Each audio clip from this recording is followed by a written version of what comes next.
दुनिया के देश और लोगों को आपस में बांटने वाला अब अपना खुद का देश बांटेगा और इसकी शुरुआत होने जा रही है। जी हां, तैयार हो जाइए दुनिया के सबसे बड़े ऐतिहासिक मोमेंट को जीने के लिए।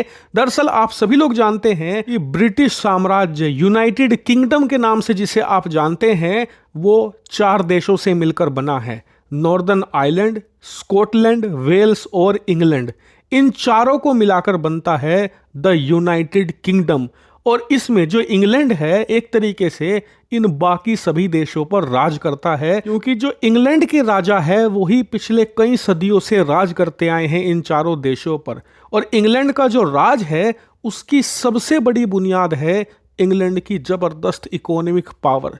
कई सदियों से इंग्लैंड ने दुनिया को लूट लूट कर खूब धन इकट्ठा किया है और उसकी बदौलत ही ये चारों देशों को आपस में एकजुट रख पाए हैं। लेकिन चारों देशों के बारे में अगर आप पढ़ोगे ना तो आप पाओगे कि कई सदियों से स्कॉटलैंड, वेल्स और नॉर्दर्न आयरलैंड के अंदर इंग्लैंड से आज़ाद होने की मांग उठती आई है और ये मांग बहुत हिंसक भी रही है। आपको बता दूं, अब से कुछ सालों पहले तक की बात है, जो आयरलैंड के लोग हैं ना वो हिंसा करते थे, इंग्लैंड के खिलाफ बम धमाके करते थे और एक अपना मिलिशिया ग्रुप भी इन्होंने बना रखा था। आपको बता दूं, जो माउंटबेटन थे ना, जो भारत के आखिरी गवर्नर जनरल थे, उनकी मौत भी आयरलैंड के विद्रोही लड़ाकों के हमले में हुई थी। दरअसल 1931 तक आयरलैंड पूरा एक देश था और ये ब्रिटिश साम्राज्य के अधीन आता था। लेकिन आयरलैंड में जब आज़ादी की मांग ज़्यादा उठी तो अंग्रेजों ने आयरलैंड को आज़ादी तो दी, लेकिन जो भारत, पाकिस्तान या बाकी देशों के साथ किया वही काम इन्होंने आयरलैंड के साथ भी किया था। इन्होंने आयरलैंड के 2 टुकड़े कर दिए थे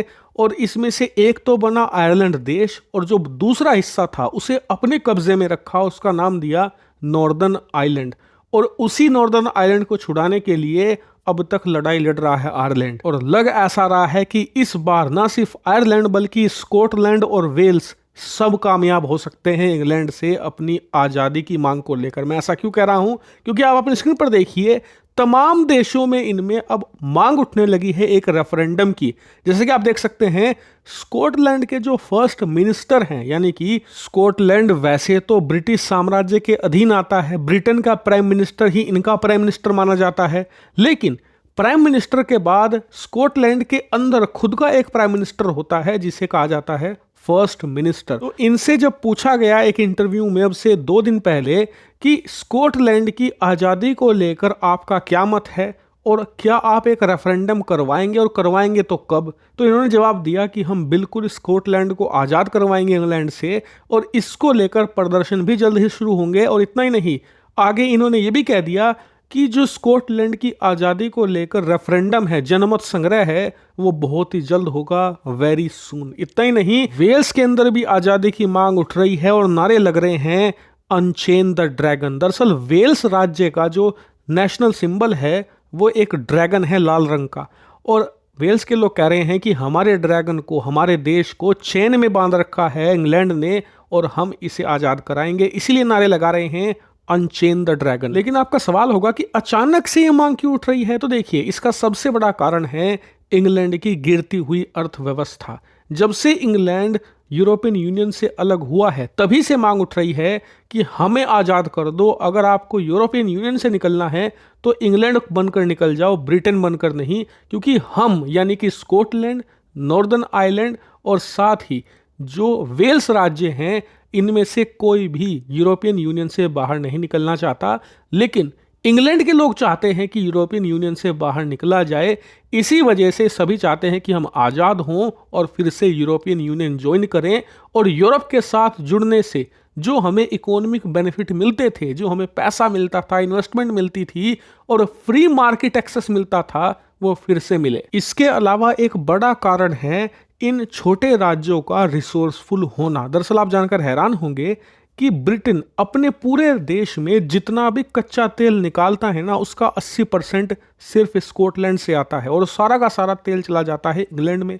उसका बहुत ही कम बेनिफिट उठाता है स्कॉटलैंड, और इसलिए स्कॉटलैंड के लोगों को लगता है कि अगर हम अलग देश बन जाएंगे तो स्कॉटलैंड उस कच्चे तेल को बेचकर खूब अमीर बन सकता है, क्योंकि हमारे यहाँ लोग कम हैं, हमारे यहाँ कच्चा तेल बहुत ज़्यादा है, खुद इस्तेमाल करेंगे तो बहुत ही कम यूज में आएगा, बहुत सारा तेल हमारा बचेगा जिसे हम एक्सपोर्ट करके खूब मुनाफा कमा सकेंगे। इतना ही नहीं, आप ये मैप देखिए। अब देखिए जो इंग्लैंड वाला हिस्सा है ना, उसका जो समुद्री तट है वो ज्यादातर फ्रांस की तरफ है, इसीलिए जो वो समुद्री इलाका है फ्रांस और इंग्लैंड के बीच का वो आधा आधा बंटता है दोनों देशों में, और इसलिए वहां पर मछलियां कम पकड़ पाते हैं इंग्लैंड के मछुआरे। लेकिन स्कॉटलैंड वाला जो हिस्सा है आप देखिए पूरा खुला हुआ है, कहीं तक आप कुछ भी पकड़िए।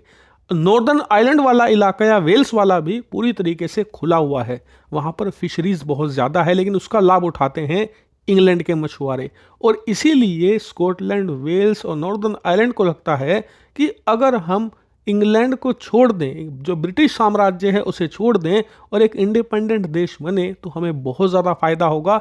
अपने रिसोर्सेज का फायदा हम खुद उठा पाएंगे, और ब्रिटेन की एक जो बड़ी आबादी है जिसके पास ज़्यादा रिसोर्सेज नहीं है, हमें उनके साथ अपने रिसोर्सेज शेयर नहीं करने पड़ेंगे। इसीलिए ब्रिटेन की इकोनॉमी एक बहुत ही बड़ा पार्ट प्ले कर रही है इस पूरे सेपरेशन के अंदर। और यकीन मानिए बहुत ही जल्द आपको ब्रिटेन का कोलैप्स देखने को मिलेगा, और इसकी शुरुआत होगी स्कॉटलैंड से। स्कॉटलैंड में सबसे ज्यादा स्ट्रॉन्ग मूवमेंट है ब्रिटेन के खिलाफ, और वहीं पर सबसे पहले रेफरेंडम भी होगा, और उसे फॉलो करेंगे नॉर्दर्न आइलैंड, उसके बाद वेल्स।